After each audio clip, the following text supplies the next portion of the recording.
Blinking heck. Oh man, it is persisting down. Not to get too Alanis Morissette on us, but isn't it ironic that you get given a really lovely new car, as soon as you drive out of the showroom, it gets wet and dirty and yeah, it takes the edge off. But I don't know if anything can take the edge off this actually, because this is the last generation WRX STi that's going to look like this, both inside and outside, because next year, maybe even later this year, there's a new one coming. And Subaru New Zealand have realised that there's still an enthusiasm for this vehicle, and they've offered up 20 special edition Saigos, like they did with the WRX. So let's get it underway and see what our WRX STi Saigo is all about.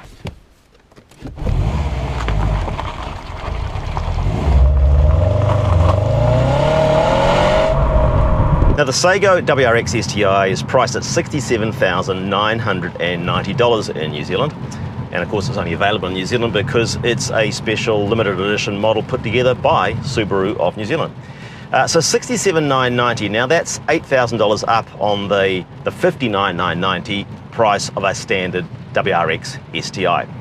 So you'd expect you get quite a bit more for your $8,000 premium. Well, you do in a way. You get a sunroof, you get this suede covered D-shaped steering wheel, which is very nice to hold, I must say. Silver accents on your seat belts, Recaro seats, which are electric.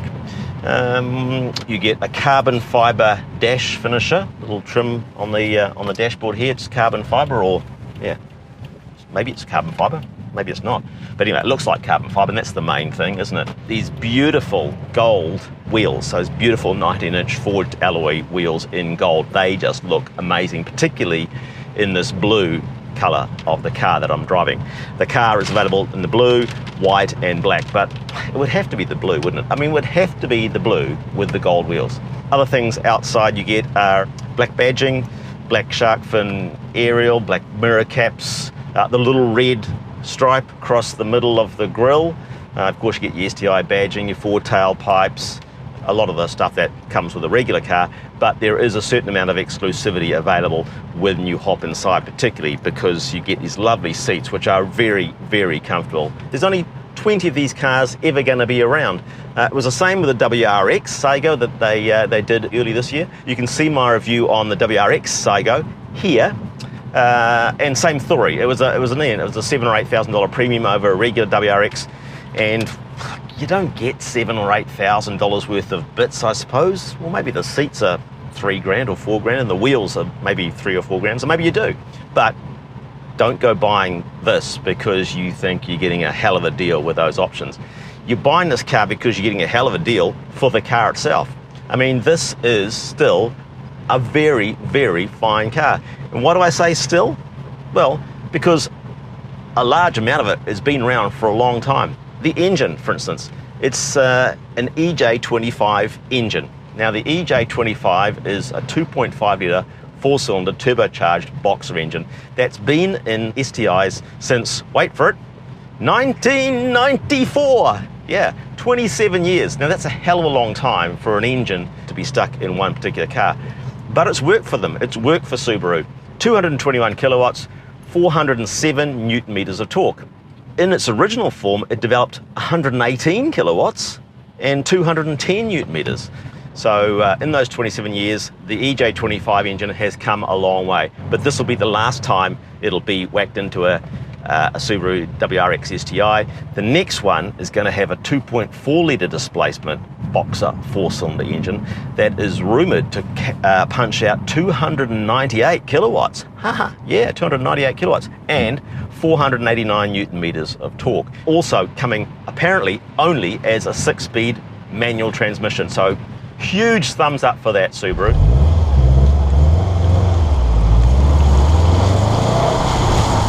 It's quite easy to drive. Throttle is a little bit lazy to respond to the pedal. The clutch, it's got a lot of travel to it, and it takes up quite a long way back up off the floor. But you very quickly get used to that. You very quickly dial that into your driving. and it's not a hard car to drive. Now the WRX and STi versions of the WRX are both a bit difficult to launch quickly. They tend to get bogged down in low revs, and unless you give them heaps and heaps of revs and then just dump the clutch really cruelly, they can sort of, as I say, bog down and you know, take a little bit of time to get off the line. But in regular traffic, in regular usage, this thing is certainly quick enough to see off most people. It's not particularly harsh in its ride. I've driven more modern architecture cars, things like certainly Focus RSs, even Civic Type Rs, that feel more firmly sprung than this actually. Even maybe the Hyundai i30N feels a little bit more jittery in its ride than this is feeling. So yeah, it's perfectly simple to live with. It's just a cool car, there's no doubt about it. It's just a very cool car.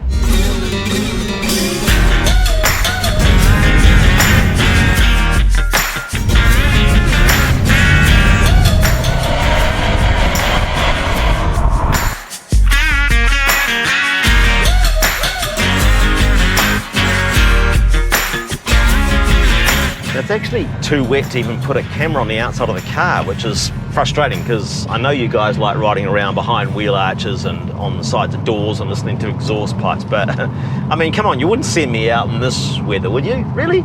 I've got to take it through one of my favourite pieces of blacktop. Nice, tight and twisty little road.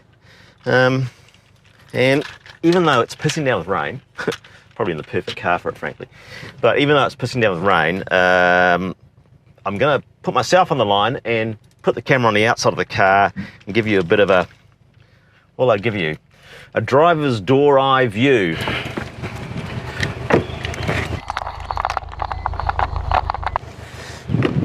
Okay, all right, got no idea what that camera out there is seeing, but anyway, we'll give it a crack.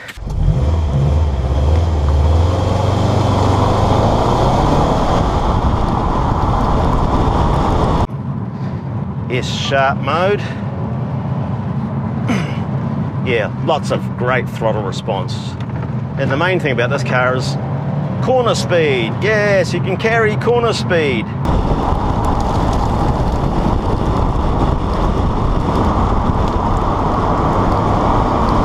Fantastic little steering wheel. You can readjust your corner angle really easily. Very quick steering rack. Good brakes, nice cross-drilled brakes, of course. It's the traction that it has is just great. The mechanical grip is just, it's really impressive. Bit of torque steer, certainly a bit of torque steer. Coming hard on the throttle out of a bit of steering lock. You notice a bit of a tug on the steering wheel to self-center, but that's okay. And once you're up and running, that clutch pedal, you know, just pops back out when you want it to. Bite point's exactly where you'd probably want it. It's just a nice little fun car to chuck around. It's still the tried and true recipe that really works for a driver who likes to get involved. Great gearbox, great pedals, you know, nicely placed. Car's responsive as anything to both throttle and steering. Predictable handling, sure-footed, great mechanical grip. Wow, look at this rain, come on.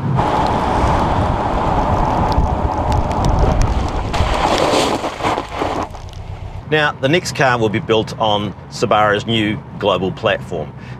So we can expect to see quite a lot of changes inside here, which it's probably about time for, frankly. It does feel pretty dated in here. It's a time capsule of when things were just simpler. Manual handbrakes, simple infotainment screen, manual dials for your air conditioning and heating and things like that. A basic dashboard, it's not all TFT, it's not all user configurable. There's not options to change the mood lighting in here. In fact, I don't think there is any mood lighting in here. You know, it is of a simpler time, this car. And while there's definitely progress to be made in the technical development of new engines and new drivetrains and faster changing gearbox with lighter clutches, all those things are great, yes. But, you know, big infotainment screens, yeah, they're great in an Outback. Love them in the Outback. I love that new screen in the Outback. But would I use it so much in here? Would it be such an attraction inside a sports car like this? I don't think so. Look, I've got a regular radio and infotainment screen here. I don't even know if I've even switched it on, frankly. I'm just interested in driving the car. The new car will be great, but this car is also great. So, I don't know, if you want to get one, you better hurry up, because it sounds to me like, look at that. I mean, it's just, wow, the way it picks up speed in third gear up a hill. Great. Yeah, you could do it faster in a more powerful car, but do you really want to go that much faster on a public road, you know, in the rain?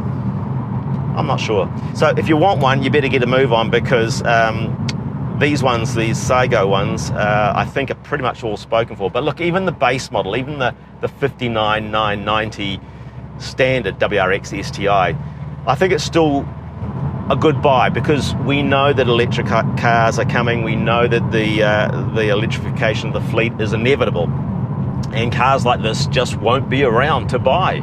They just won't be. And you'll look back and say, oh, I wish I had one of those old WRX STIs. Yes, they had manual gearboxes, and yes, they were a bit stiffly sprung, and had the big wig on the back. I love that car. I should never have sold that old one. And you're dead right. You should never have sold the old WRX STi.